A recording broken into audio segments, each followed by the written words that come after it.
बिस्मिल्लाहिर्रहमानिर्रहीम। अस्सलाम वालेकुम स्टूडेंट्स, आप सब कैसे हैं? उम्मीद है आप सब खैरियत से होंगे। तो आज हम स्टार्ट कर रहे हैं मैथमेटिक्स का, की जो 9th क्लास की मैथ्स की बुक है उसका फर्स्ट चैप्टर, और उसका आज है हमारे पास फर्स्ट लेक्चर। तो सबसे पहले हम देखते हैं कि हमारे पास जो फर्स्ट चैप्टर है उसका टाइटल क्या है।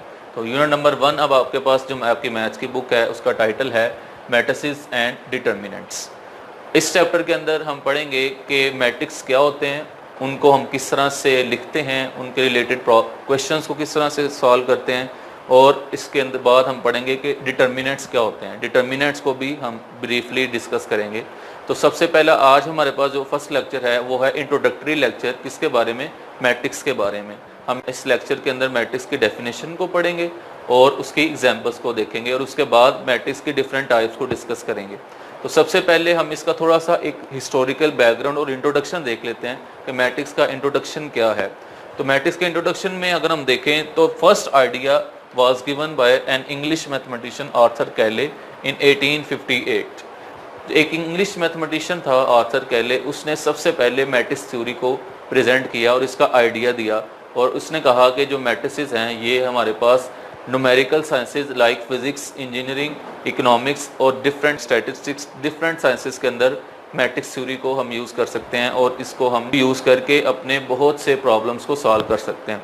तो आइए अब हम देखते हैं कि मैट्रिक्स क्या हैं और इसकी डेफिनेशन क्या है, और एक्चुअली इनको हम किस तरह से रिप्रेजेंट करते हैं। तो हम स्टार्ट करते हैं मैट्रिक्स की डेफिनेशन से। तो मैट्रिक्स की डेफिनेशन क्या है?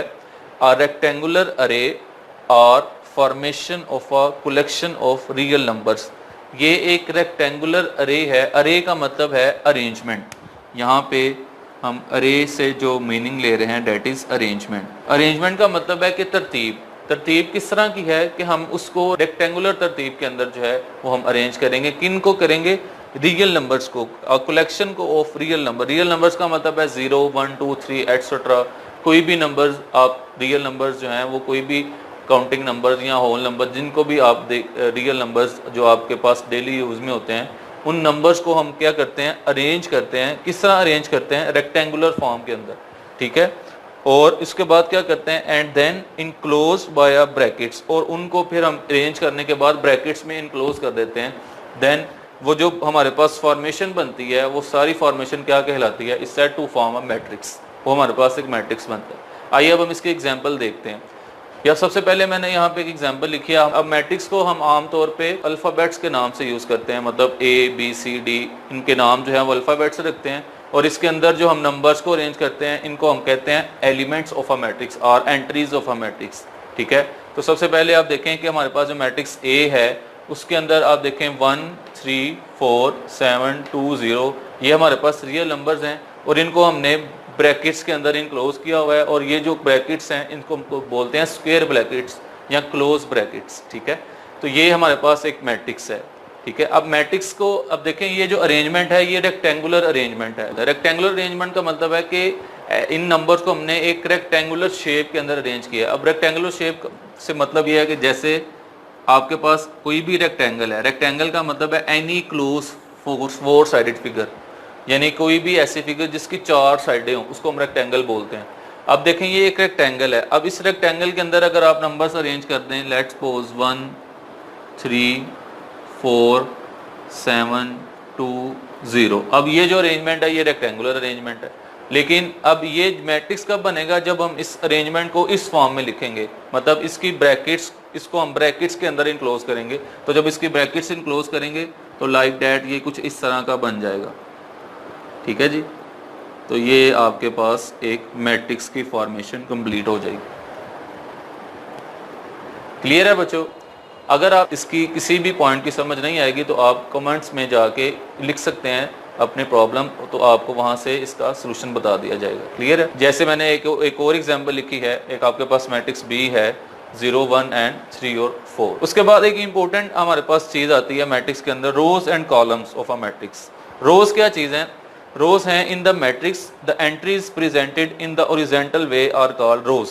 मैट्रिक्स के अंदर जो नंबर्स ओरिजेंटल डायरेक्शन यानी कि ऊफकी डायरेक्शन के अंदर अरेंज होते हैं उनको हम रोज बोलते हैं। फॉर एग्जांपल ये जो मैट्रिक्स है इसकी ओरिजेंटल डायरेक्शन ये है, इसको हम बोलते हैं ओरिजेंटल डायरेक्शन। अब इसका मतलब है कि ये आपके पास एक ये भी ओरिजेंटल डायरेक्शन है। अगर इस मैट्रिक्स की बात करें तो इसमें ओरिजेंटल डायरेक्शन है 0 1 और इसकी ओरिजेंटल डायरेक्शन है 3 4। इसका मतलब है कि इसकी ये एक रो 1 है और ये इसकी रो 2 है। सिमिलरली इसमें भी एक रो 1 है और रो 2 है, ठीक है। और कॉलम क्या है?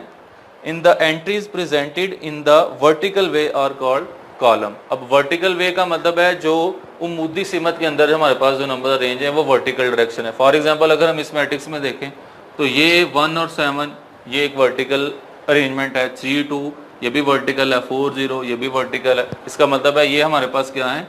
ये कॉलम्स हैं। कॉलम 1 है, कॉलम 2 है और कॉलम 3 है।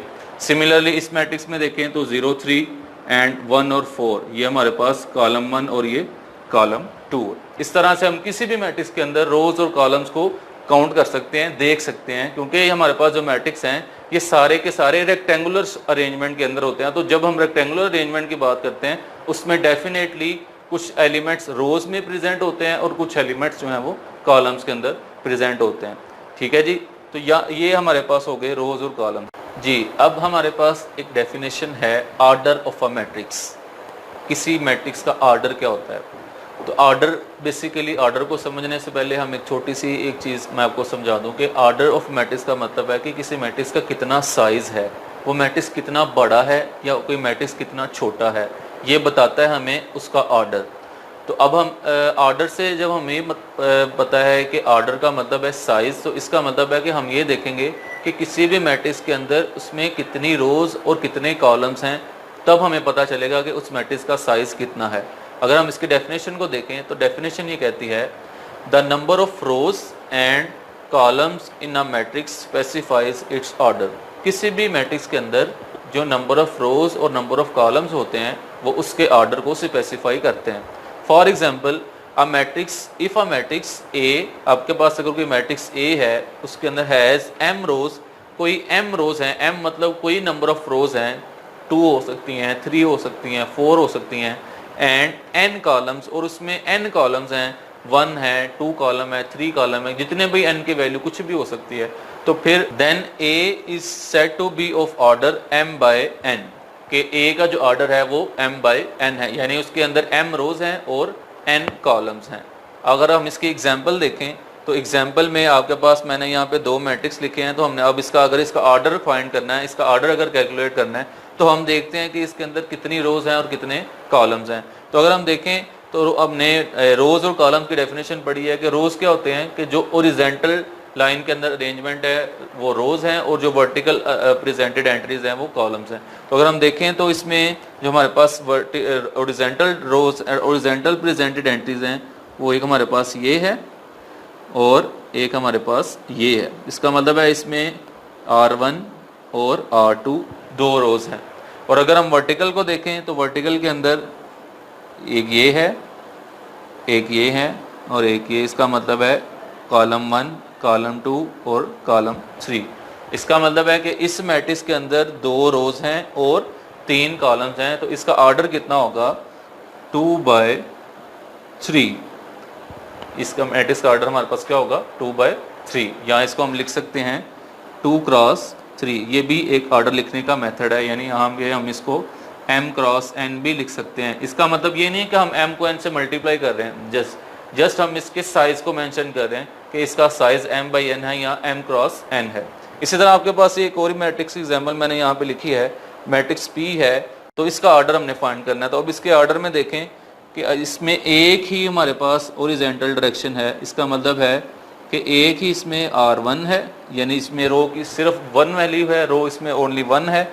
और अगर हम कॉलम देखें तो ये भी कॉलम 1 है, ये कॉलम 2 है, ये कॉलम 3 है।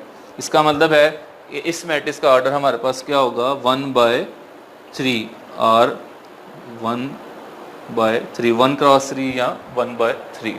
So this that is how हम किसी भी मैट्रिक्स का जो है वो ऑर्डर जो है वो फाइंड आउट कर सकते हैं, ठीक है जी। उसके बाद हमारे पास एक इंपॉर्टेंट डेफिनेशन है इक्वल मैट्रिक्स की। 2 मैट्रिक्स इक्वल कब होते हैं? इक्वल का मतलब है इक्वालिटी, मतलब इक्वालिटी जब भी आती है हमारे ज़हन में बात आती है कि इक्वल चीज़ें हैं, जो एक जैसी चीज़ें हैं, तो इक्वल मैट्रिक्स का मतलब है कि एक जैसे मैट्रिक्स। तो इक्वल मैट्रिक्स की डेफिनेशन हम पढ़ते हैं कि आपके पास A एंड B भी टू मैट्रिसेस, अगर आपके पास A और B कोई दो मैट्रिसेस हैं, then A is said to be equal, A जो है वो इक्वल होगा B के and denoted by A is equal to B। तो हम इसको लिखते हैं A इक्वल टू B। ये जो साइन है ये इक्वलिटी का साइन है जिसको हम इक्वल पढ़ते हैं। और if and only if condition हमारे पास क्या है, दो कंडीशन है इक्वलिटी की। पहली कंडीशन है the order of A is equal to the order of B, कि A का जो ऑर्डर है वो हमेशा B के ऑर्डर के इक्वल होगा, तब हम कहेंगे कि मैट्रिसेस जो हैं वो इक्वल हैं। और सेकंड कंडीशन, बहुत इंपॉर्टेंट कंडीशन ये है कि their corresponding entries are equal, उनकी करस्पॉन्डिंग एंट्रीज भी इक्वल होंगी। अब ये समझने वाली बात है कि करस्पॉन्डिंग एंट्रीज क्या हैं। यहाँ पे हम इस एग्जांपल से इसको क्लियर करते हैं। आपके पास ये दो मैट्रिसेस हैं A और B। अब A के अंदर आप देखें कि A का अगर हम ऑर्डर कैलकुलेट करें तो A के अंदर B दो रोज हैं और दो ही कॉलम्स हैं। इसका मतलब है A का ऑर्डर भी 2x2 है, ठीक है। B के अंदर अगर हम देखें तो B के अंदर भी दो रोज हैं और दो ही कॉलम्स हैं और इसका ऑर्डर भी 2x2 है। इसका मतलब है कि फर्स्ट जो कंडीशन है ये सेटिस्फाइड है कि दोनों का ऑर्डर सेम है। अब अगर हम देखते हैं कि इनकी एलिमेंट्स करस्पॉन्डिंग एंट्रीज का मतलब है कि जब इसका फर्स्ट एलिमेंट देखें तो 1 है, इसका भी फर्स्ट एलिमेंट 1 होना चाहिए। इसका मतलब है कि दोनों के करस्पॉन्डिंग एंट्रीज सेम है, यानी फर्स्ट पोजीशन पे जो एलिमेंट पड़ा है A के अंदर वही एलिमेंट अगर सेकंड पोजीशन में पड़ा है तो वो सेम है, तो उसका मतलब है their corresponding entries are same. अब यहाँ पे 1 है, यहाँ पे भी 1 है, ठीक है। यहाँ पे 3 है लेकिन यहाँ पे लिखा हुआ है 2 + 1, तो हमें पता है 2 + 1 क्या होता है, डेट इज 3। तो हम इसको यहाँ पे 3 लिख दें तो फिर ये सेम हो जाएगा, इसकी सेकंड एलिमेंट भी इक्वल आ जाएंगे। उसके बाद अगर हम यहाँ पे देखें तो -4 है, ठीक है, ये -4 है और यहाँ पे भी -4 है, तो दोनों की एंट्रीज यहाँ पे भी सेम है। और जब लास्ट देखें तो यहाँ पे 2 है और यहाँ पे लिखा है 4 - 2, और हमें पता है 4 - 2 क्या होता है, डेट इज 2। तो अब देखें कि इन दोनों मैट्रिसेस का ऑर्डर भी सेम है और इनकी एलिमेंट्स की पोजीशनिंग पे जो एंट्रीज हैं वो भी सेम है। तो इसका मतलब हम कहते हैं कि A जो है वो B के इक्वल, ठीक है जी। तो ये हैं जी हमारे पास इक्वल मैट्रिसेस। अब ये जो डेफिनेशंस हमने पढ़ी हैं, ये थोड़ा सा जो हमने इंट्रोडक्शन पढ़ा है, इस चीज़ को हम अप्लाई करेंगे अपनी फर्स्ट एक्सरसाइज के अंदर, जो कि नेक्स्ट वीडियो के अंदर आपको उसका सलूशन मिल जाएगा और उसमें हम क्वेश्चंस को सॉल्व करेंगे यूजिंग दिस कंसेप्ट। आपने क्या करना है, आपने इस वीडियो को अच्छे तरीके से समझना है, इसमें जो डेफिनेशन पढ़ाई गई हैं वो आपने देखनी है ताकि आपका जो कंसेप्ट है वो क्लियर हो। और अगर आपका कंसेप्ट क्लियर होगा तो तब आप इजीली अपने क्वेश्चंस को है जो वो सॉल्व कर सकते हैं, ठीक है। तो इन कंसेप्ट को यूज़ करके हम क्वेश्चंस को जो है वो सॉल्व कर सकते हैं। तो इन कंसेप्ट को आपने अच्छे तरीके से पढ़ना है। इंशाल्लाह हम नेक्स्ट वीडियो में मिलते हैं और नेक्स्ट वीडियो में हम मिलेंगे एक्सरसाइज 1.1 और उसके सोल्यूशन के साथ। तब तक के लिए अल्लाह।